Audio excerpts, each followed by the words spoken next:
Good to see all of you. Thank you very much for being part of this Learn with us. I don't hope you will surprise me as much as you did the last time, Sander, because I was almost crying, and I don't like to cry in public. So what happened? What happened more than last time? Yeah, last time you and Heiko prepared a award for being innovative and fast movers. I remember that. That was nice. You remember that? Yeah. I keep it on. It's a virtual virtual prize award, but I keep it in memory all the time. I promise you that. No, it's wonderful to see both of you. Chris, we haven't met before, so why don't you tell a little bit who you are? Thank you very much. Yeah, nice to meet you. Good morning from what looks like a bit of a rainy day here in the UK, but afternoon to everyone else. So yeah, my name's Chris Akid. I work as a business development manager here at Canon, and in that role, I support a mix of countries and regions, really, including UK and Ireland, obviously, but also Iberia, Middle East, Africa, and a few other countries. So quite a wide reach. And I have to ask you a question because it's actually I've been thinking about it for a long time, but I never really got into it because I think that business development manager, that is a very broad. I think from company to company that differentiates a little bit what is expected because it's not sales, it's not technical, but it's bringing business ideas to the PSPs to understand your technologies and advantages, or what does it you do? Yeah, definitely. I think you're right. It is a very broad role, and it can encompass a lot of things. So it's pretty varied. It can change it all the time. But I think primarily the role is absolutely, it's about helping customers understand the benefits of transitioning to inkjet technology. It's about working with them on developing their business case and the plan. So you but supporting them afterwards as well. So you work specifically on the inkjet side. Yeah, specifically on the inkjet side, both from a web fed and a cut sheet inkjet perspective as well.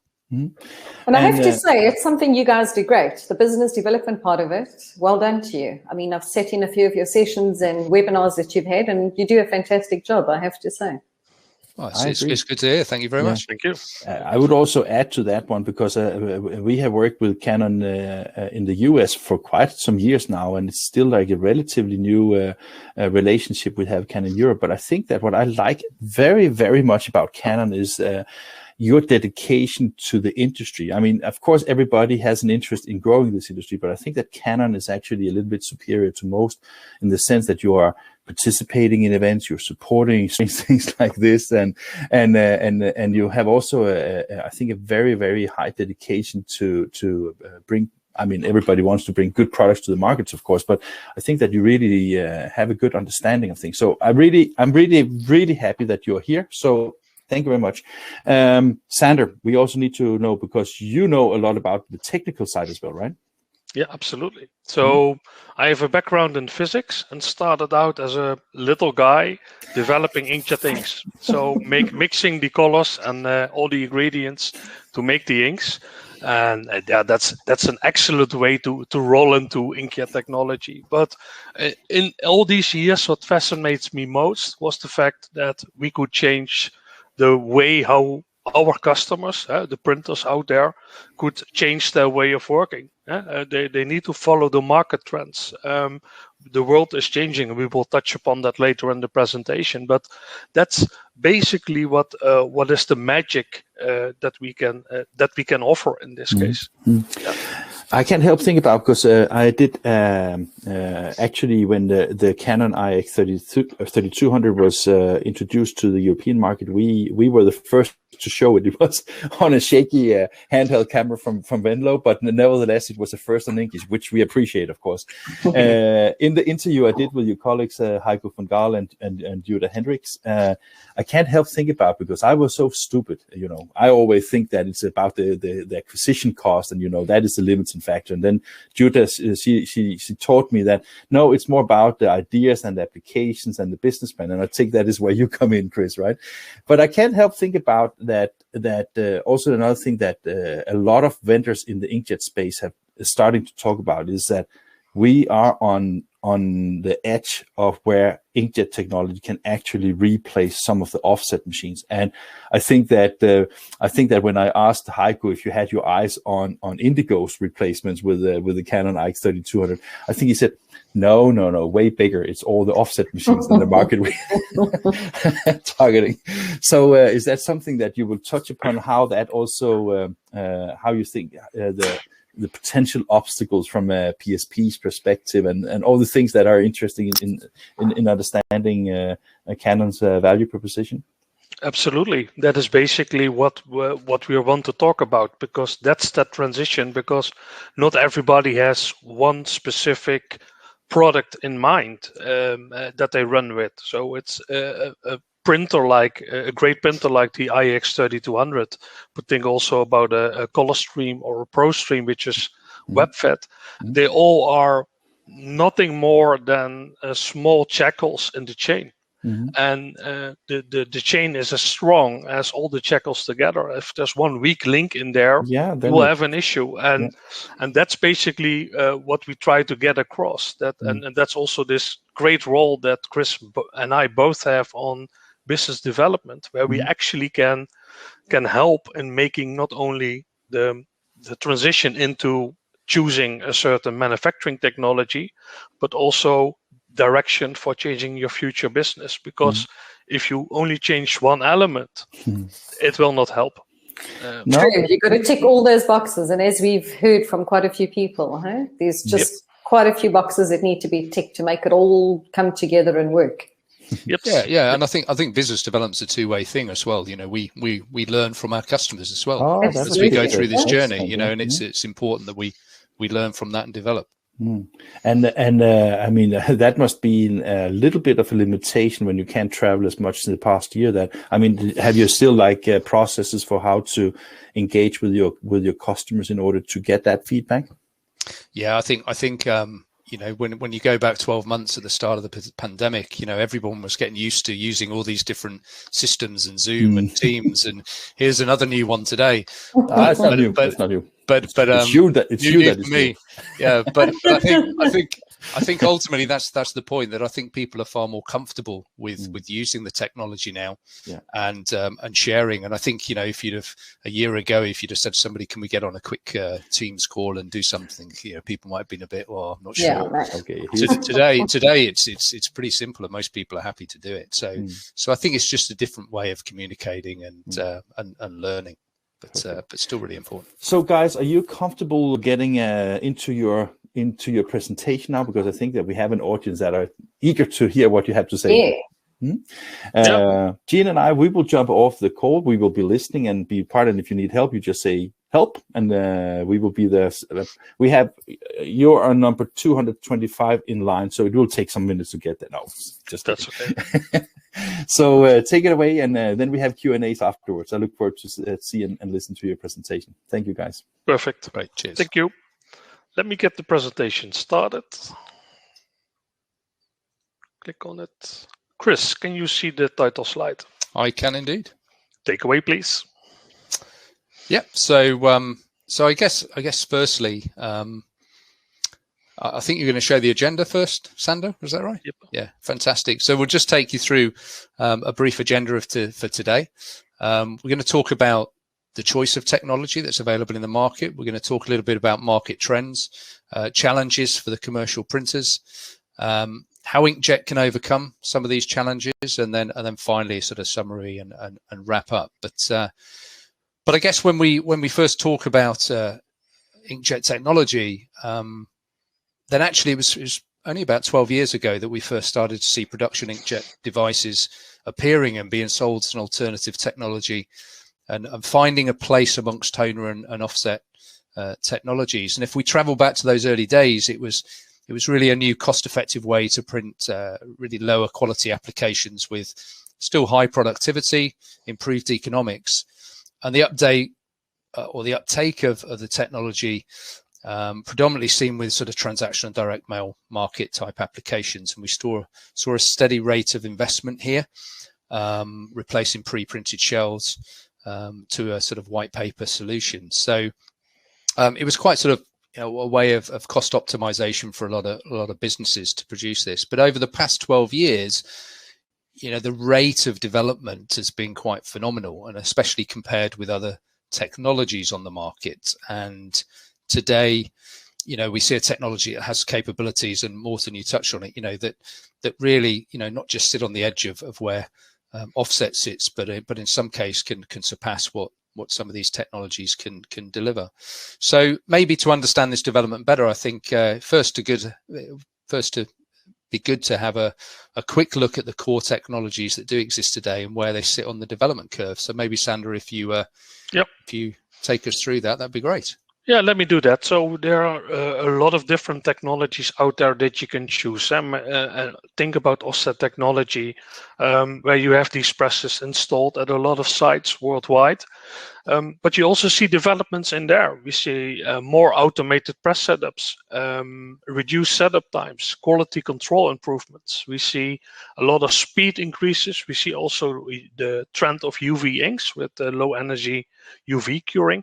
All these things together actually are making offset a more attractive technology to apply into the nowadays commercial print market.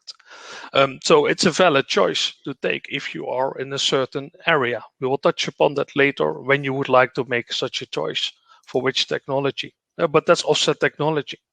Think also about electrophotography or toner for adding special colors and varnishing, print speed increasing, additional quality control. We see the transformation to smaller devices. We see also large sheet sizes appearing, like banners and B2 paper sizes. Again, from a technology development, it's a little bit up to the top. There are some developments happening there, but not major breakthroughs like 2, 3, 4 times as fast production of printing, for example. But there's a lot of things still going on into that technology area. And then we have inkjet production printing. So we are there at the beginning of the curve. Still a lot of things is happening in the development. As you mentioned, Chris, 12 years already ongoing, and we started in different market segments, now moving into more capabilities with matching industry standards like EDA Alliance, or think about the FOGRA standard for offset coated. I think also about the DECRA for the automobile industry. Even better print quality, it's increasing every time. Larger color gamuts, so we see the color gamuts growing. The inks are capable of handling larger amounts of fluid onto the paper, therefore we can get larger color gamuts. We get increased media types and ranges there, so we get a lot more applications which are possible. That expansion is essential, but again, it is one of those 3 production technologies, and it's a manufacturing thing. The question is, which one would you choose? But before thinking about that, you have to really think about, what do I need? So I have to look first at what's happening in the market. And Chris, what do you think? Is that important? Yeah, absolutely, Sander. I think obviously the market trend's really, really important, and it's important because the trends are changing. The businesses need to adapt to survive. And if we think about what drives these market trends, then I think it really starts with the end user and what the consumer wants. And it's about engagement. It's about relationship management. It's about how you connect with the target audience. It's also about how you differentiate in a very competitive landscape. It's about how quickly you can get your product to market. It's about cost optimization. So an awful lot of things to consider, and all of these things drive market trends and requirements. We very much live in a consumer-led world, and people are becoming very impatient. It's sort of the Amazon effect, if you will, that you want something, you want it straight away. And this means that typical or traditional ways of manufacturing, that they have to change to match those new requirements. And I've put this slide up here because I think the quote's a really interesting one. And we recently held a webinar session at the end of last year, the Future Promotions Forum, and Mark joined us and was one of the speakers, and he talks about the importance of that customer experience. And he said, as consumers, we're all getting these really good customer experiences from the likes of Netflix, Uber, Disney, etc. And because of that, almost without realizing it, we're expecting the same level of service and customer experiences from all businesses that we connect with. So maybe without even realizing it, all brands are competing with Netflix, Disney, and the Ubers of this world.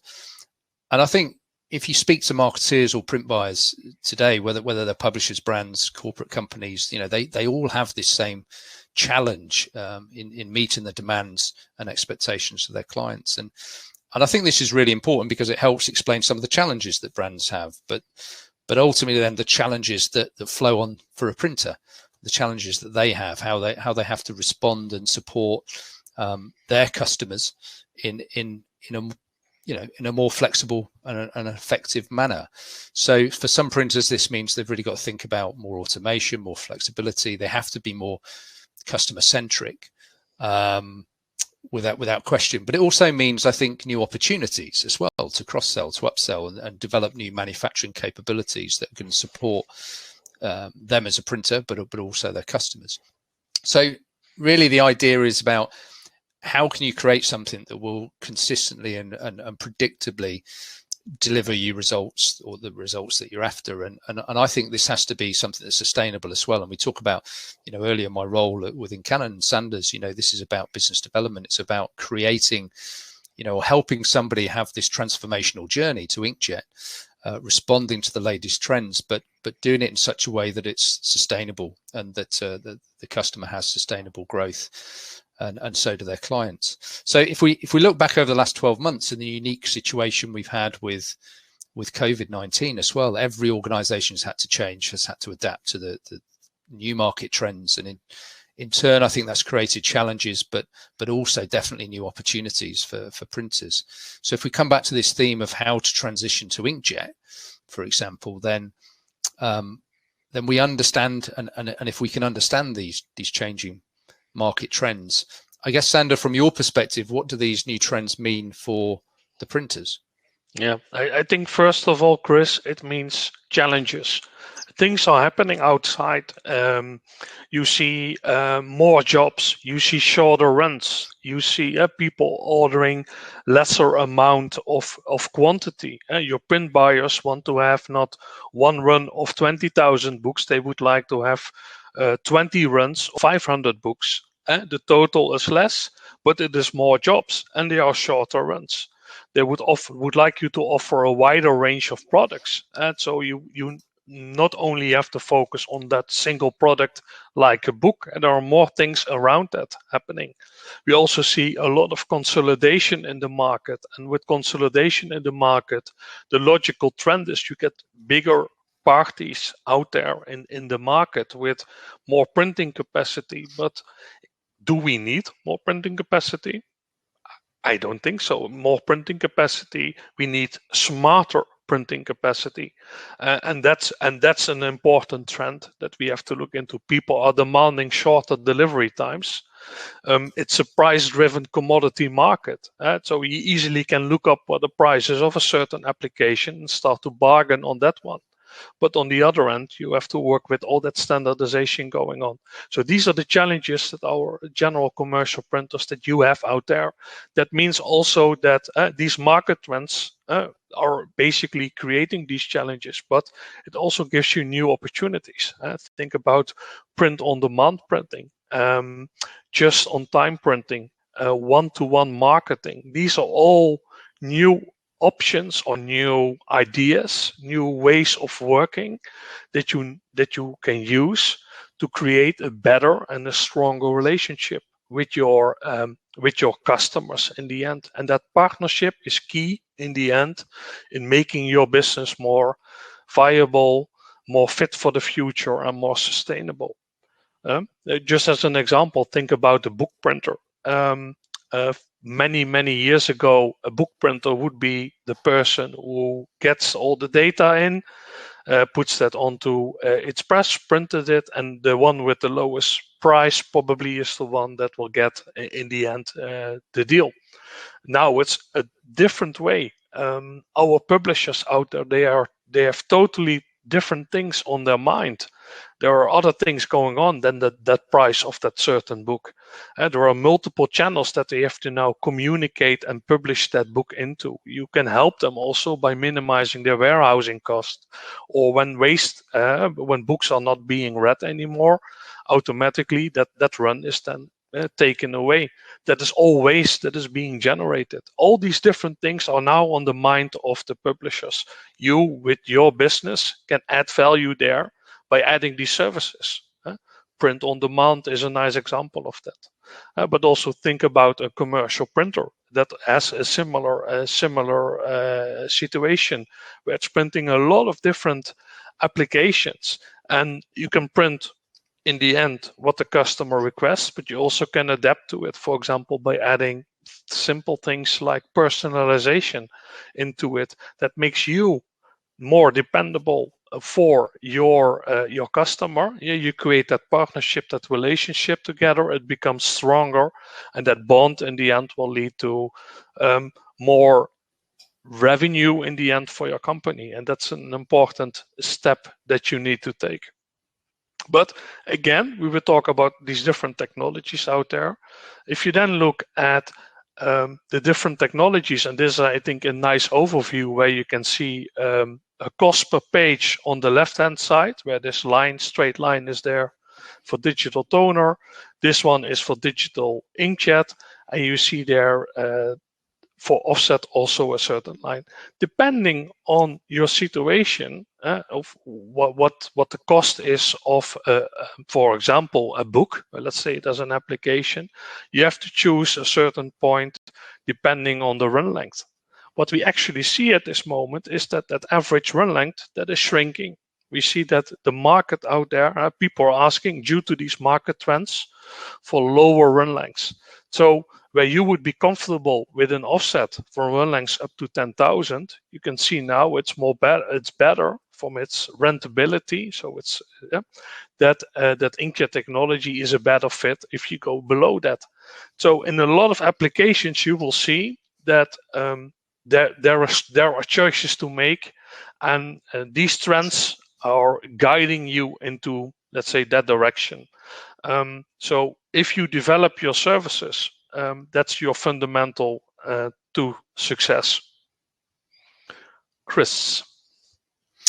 Yeah, absolutely, and I like that slide, and I think it shows nicely where inkjet can fit into the whole mix between the technologies. But I think I wanted to show this slide as well. We're often asked, this comparison between offset and digital, and I think this is a nice slide to just look at the kind of impact that it can have in an operation and the efficiencies that can be gained. Often in my role, the questions asked about how can we be more efficient, and one of the ways to do that is to find a new way to automate the process, but also ensure that you limit the number of touch points in a manufacturing process. And I think one of the key benefits for a printer is definitely considering the multiple touch points that they do have currently in their traditional sort of flow and the offset flow. And here's an example where you have, multiple touch points with offset compared to just maybe one touch point with digital inkjet. So it's a significant change to an operation, and can deliver some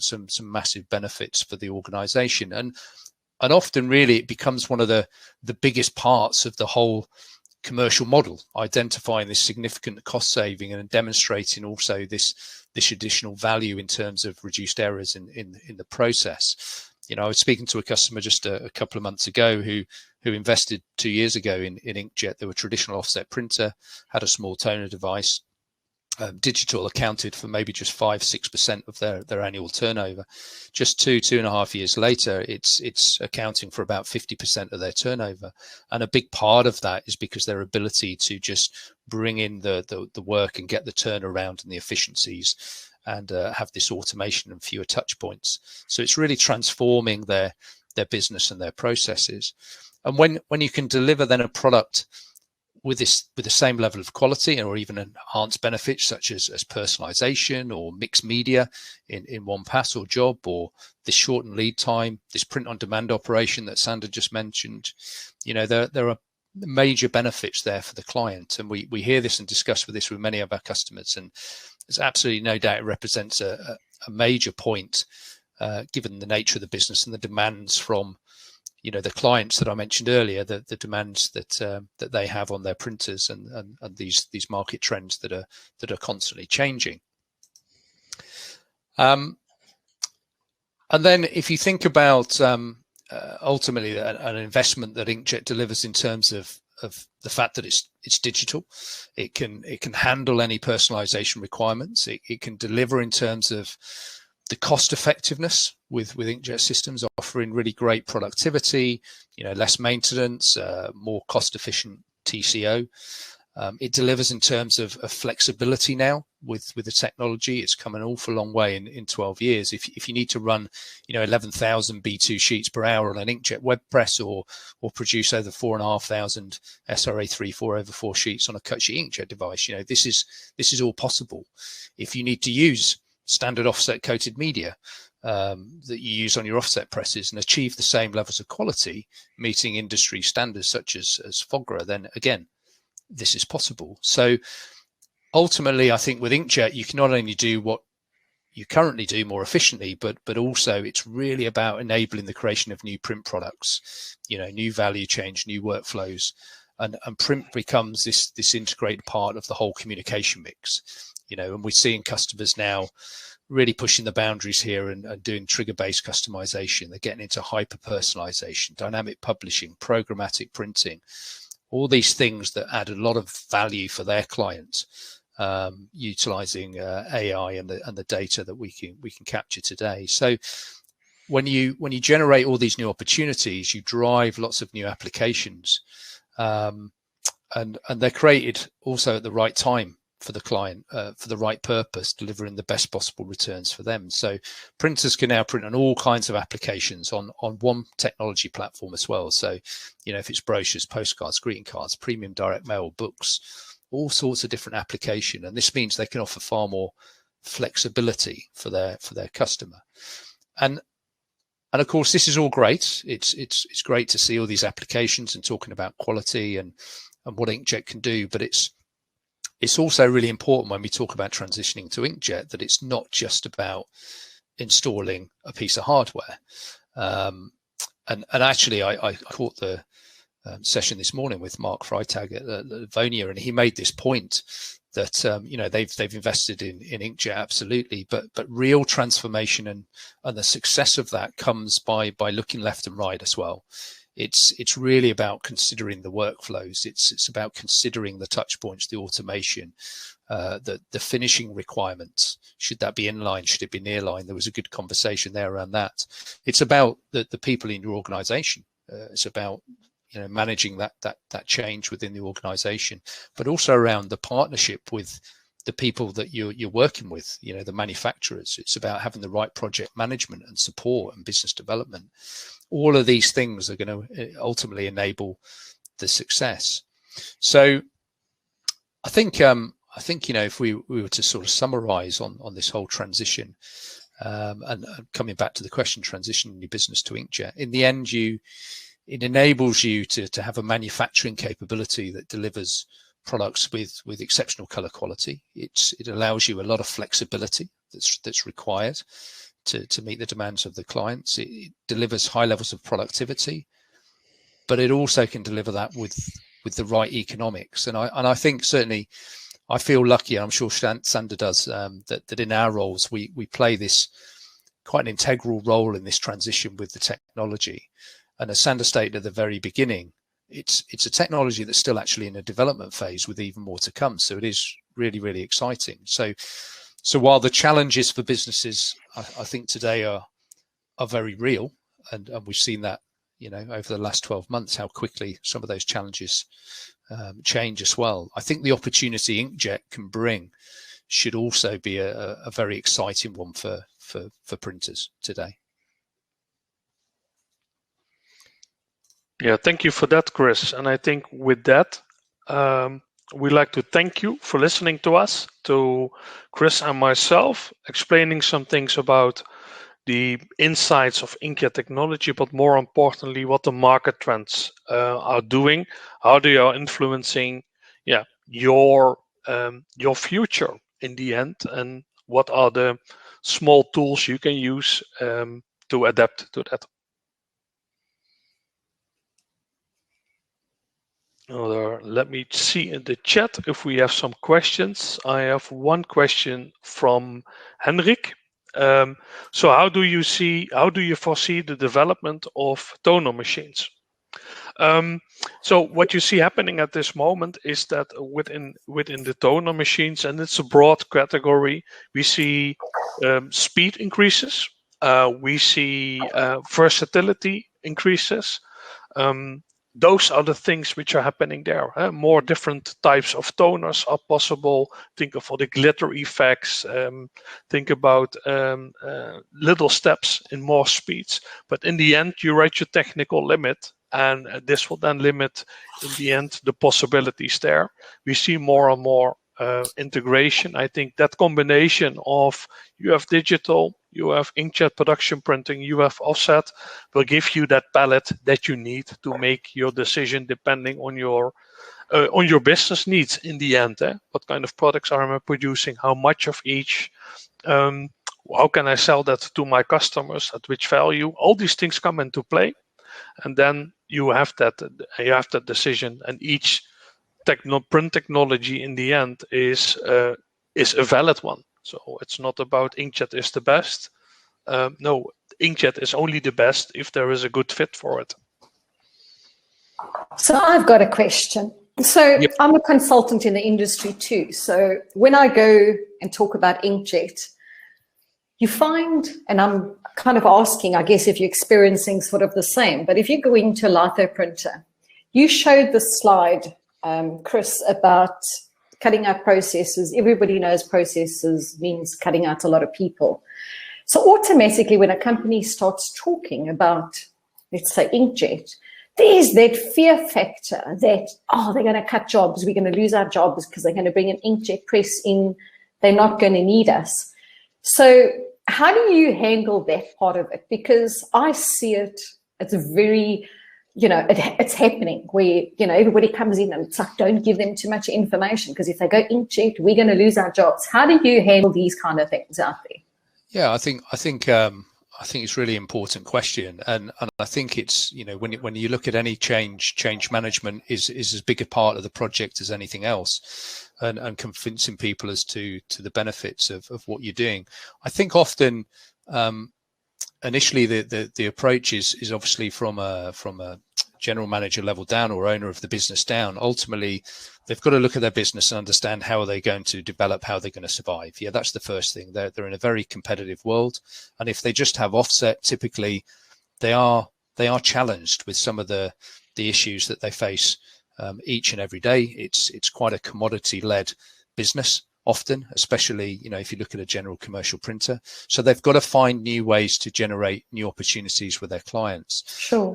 I think in terms of that transition, what we often find is sometimes inkjet can be a replacement. Sometimes it's a complementary technology because it allows them to do things that they can't do today. So it's not about saying it just replaces offset in its entirety.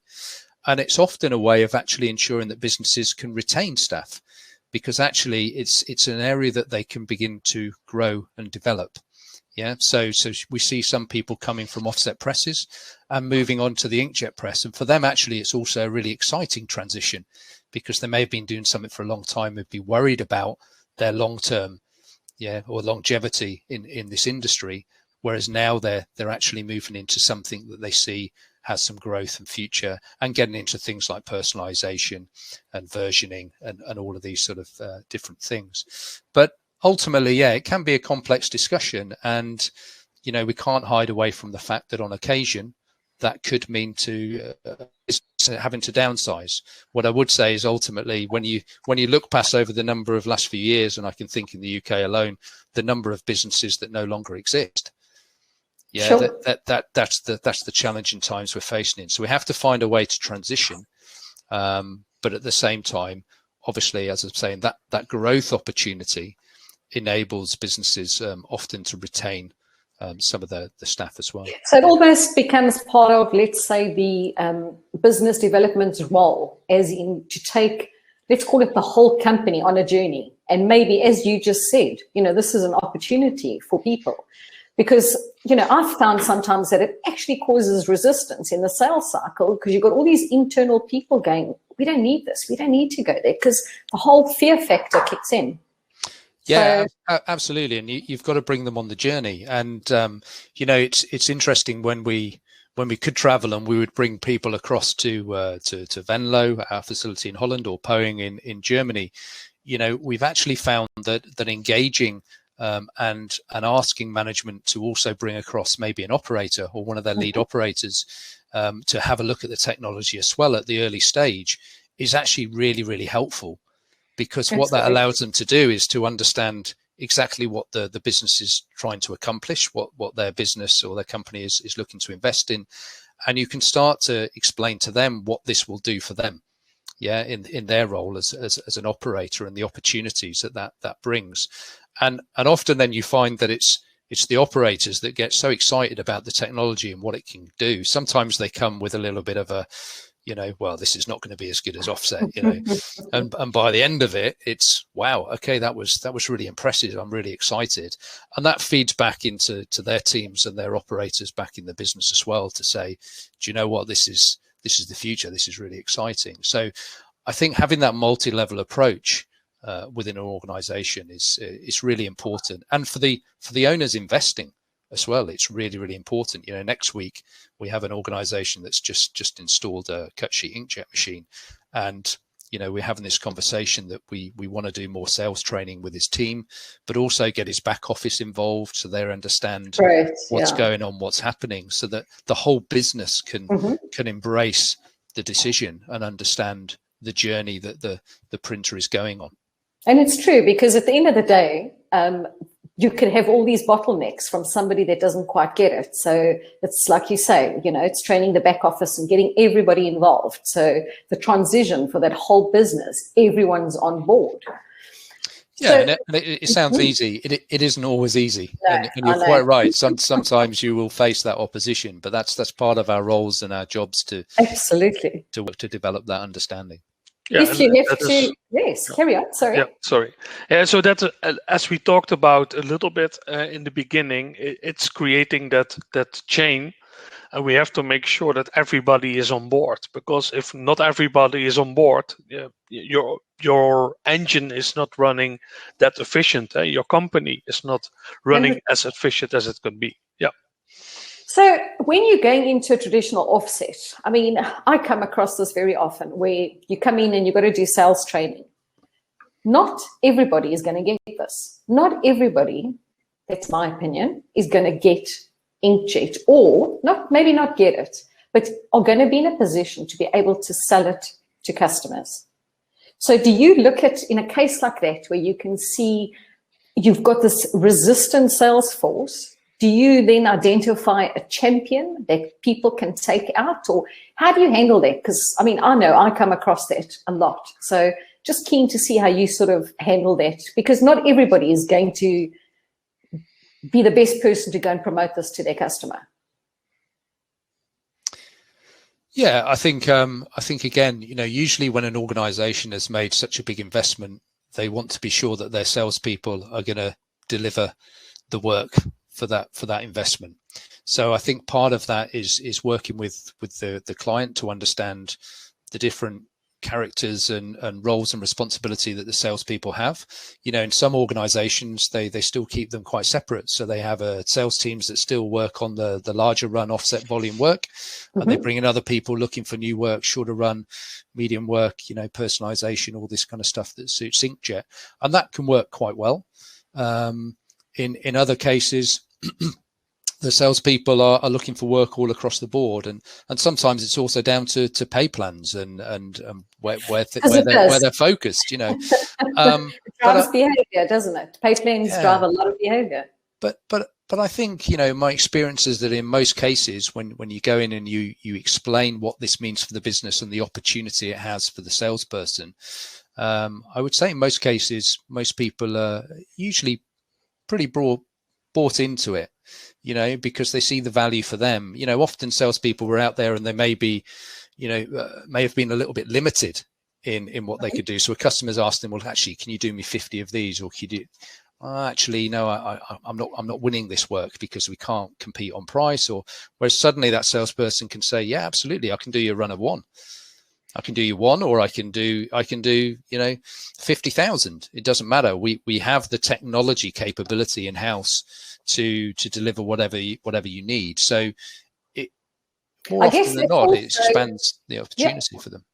In a lot of European countries, I guess, and in UK being one of the biggest, I mean, I guess this has been around for a while, so people understand. They talk a different, a sales pitch to what you would in developing countries, because there's a lot of developing countries who haven't grasped this yet. So it's probably going back to UK 12 years ago is where we're sitting with a lot of developing countries in some of the Eastern European countries, throughout Africa, even South Africa. There's still a lot of homework and hand-holding that needs to be done through their process.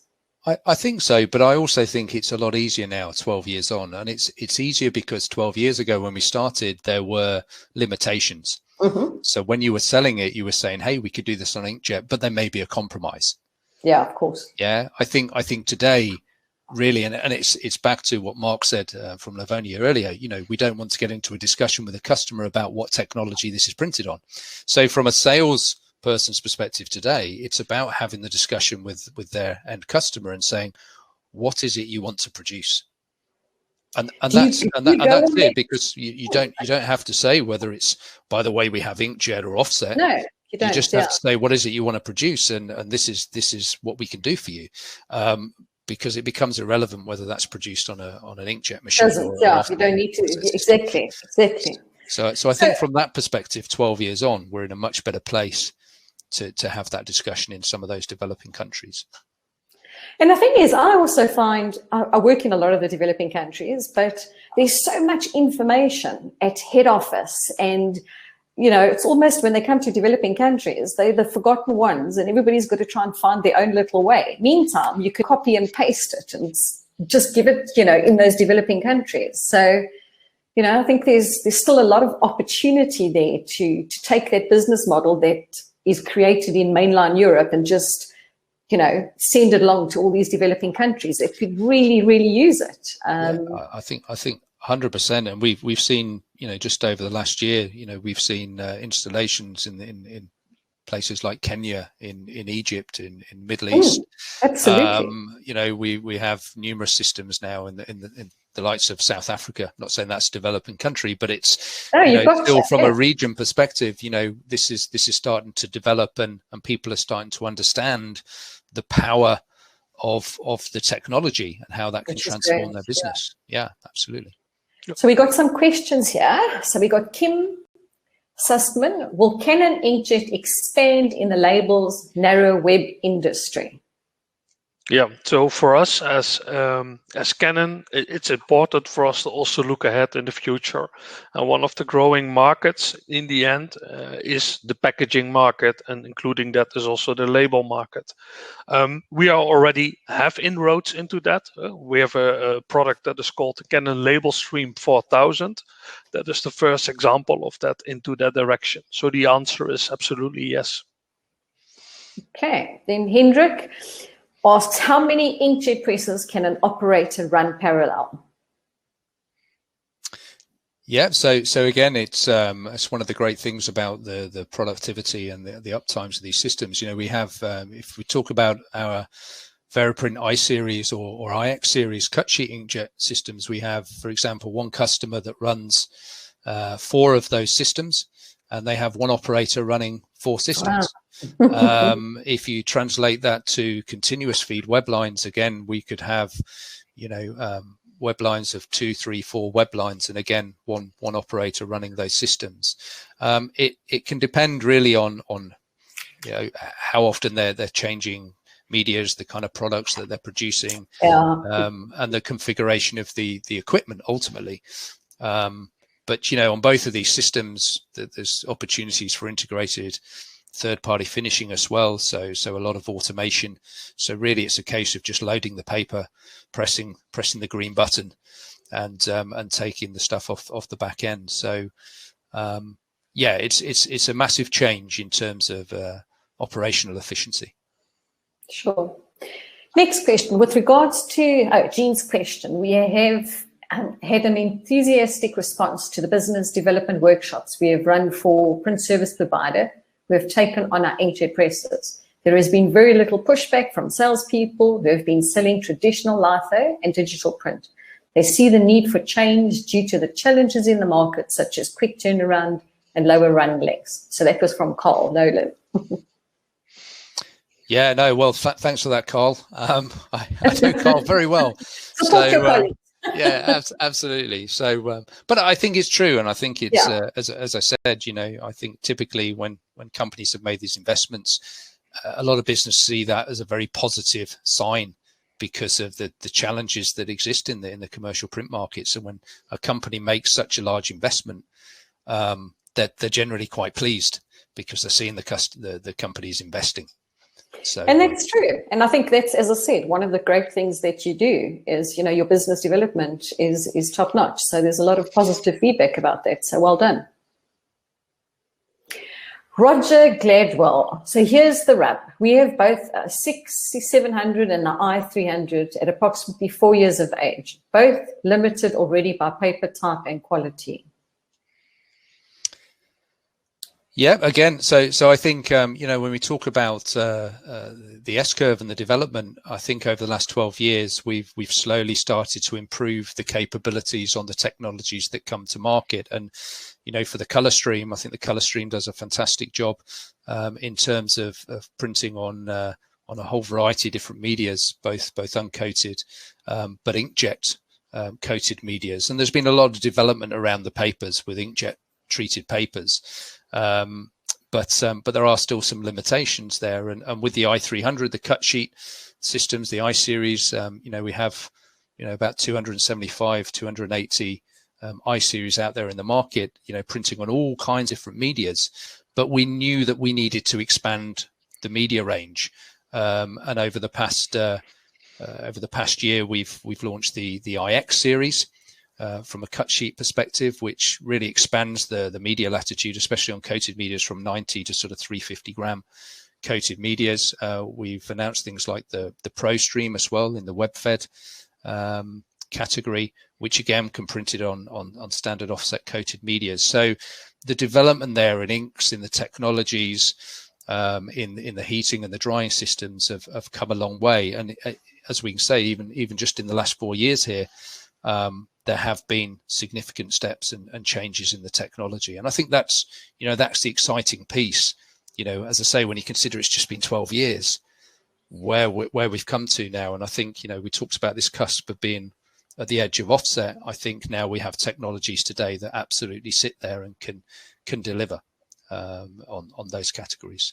Yeah, with less compromises and with that more capabilities of placing in different environments in the end, giving that flexibility back, and then make a more business sound decision and not only a technical decision, what's possible or not. Well, I think the next few years, we're just going to see more and more people improving and developing. And I think, the hope is always it's upgradable on the press, and you've planned for these things on the press. But, you know, I think once we stop all the development and improvements, then we're in trouble. So we've got to keep up with the Joneses. Yeah, absolutely. Can't hear you, Morten. You're on mute, Morten, I think. I can lip read you because we've got a secret language, but I don't think anyone else can. Now we can't repeat what he's saying. Still can't hear you.